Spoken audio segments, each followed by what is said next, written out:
ક્યાંક હવે ગુજરાતના રાજકારણમાં નવા જૂનીના એંધાણ હોય એવું લાગી રહ્યું છે।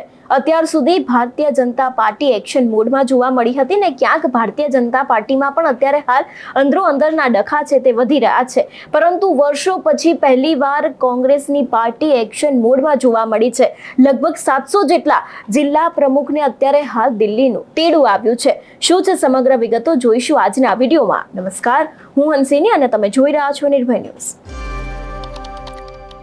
છેલ્લા ઘણા સમયથી ગુજરાતના રાજકારણમાં નવા જૂની થાય છે। અનેક એવા નેતાઓ છે જે પોતે જ ભારતીય જનતા પાર્ટીની પોલ ખોલી રહ્યા છે અને ખાસ કરીને કોંગ્રેસ દ્વારા પણ અત્યારે હાલ અનેક એવા મુદ્દાઓને લઈને ભારતીય જનતા પાર્ટી ઉપર અનેક એવા કટાક્ષ કરવામાં આવ્યા છે।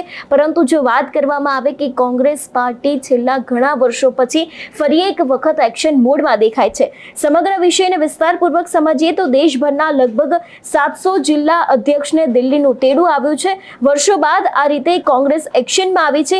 ગુજરાત કોંગ્રેસથી સ્થાનિક સ્વરાજની ચૂંટણીઓ અને વિધાનસભાની ચૂંટણીઓ આવી રહી છે, ત્યારે ફોકસ ગુજરાત કોંગ્રેસ પાર્ટી હવે પોતાના સંગઠનને મજબૂત કરવા માટે વિચારી રહી છે।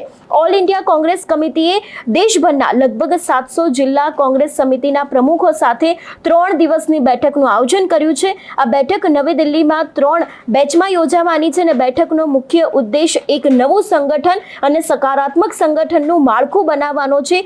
એવા પણ અત્યારે હાલ અનેક ચર્ચાના વિષય છે તે સામે આવી રહ્યા છે। એટલું જ નહીં, ક્યાંક હવે કોંગ્રેસ એક્શન મોડમાં આવી ગઈ છે અને ખાસ કરીને 3 દિવસના બેઠકનું આયોજન કરવામાં આવ્યું છે અને બેઠકનો જે ઉદ્દેશ છે તે ફક્ત ને ફક્ત એક જ કરવામાં આવ્યો છે કે હવે સંગઠનનું જે માળખું છે તેને વધારે ને વધારે મજબૂત બનવાનું છે।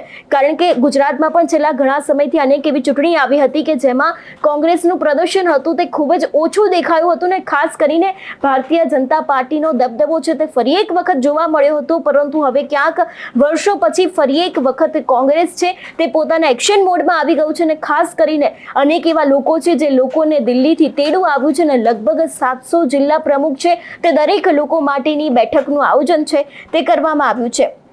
27, 28 અને 3 એપ્રિલના રોજ સમગ્ર દેશમાંથી જિલ્લા પ્રમુખોને દિલ્હી બોલાવાયા છે। ત્યાં કોંગ્રેસ રાષ્ટ્રીય પ્રમુખ મલ્લિકાર્જુન ખડગે, તેની સાથે જ વિરોધ પક્ષના નેતા રાહુલ ગાંધી તેમજ અનેક એવા સંગઠનના લોકો છે જે લોકો દ્વારા આ બેઠક યોજાવાની છે। તેની સાથે જ 7 અને 8 માર્ચ 2025ના રોજ અમદાવાદ આવેલા રાહુલ ગાંધીએ એમ પણ જણાવ્યું હતું કે કોંગ્રેસના અડધા નેતાઓ ભારતીય જનતા પાર્ટી સાથે મળેલા છે।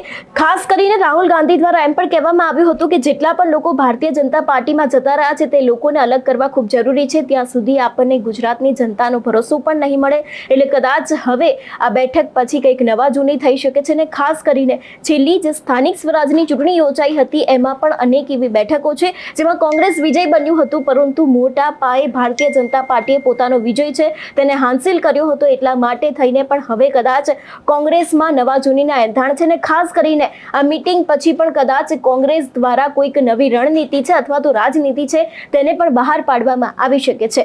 તમારું શું માનવું છે આ વિષયને લઈને અમને કમેન્ટ કરીને ચોક્કસથી જણાવજો। તેની સાથે જ અમારી ચેનલ નિર્ભય ન્યૂઝને લાઇક, શેર અને સબસ્ક્રાઇબ કરવાનું ભૂલશો નહીં। નમસ્કાર।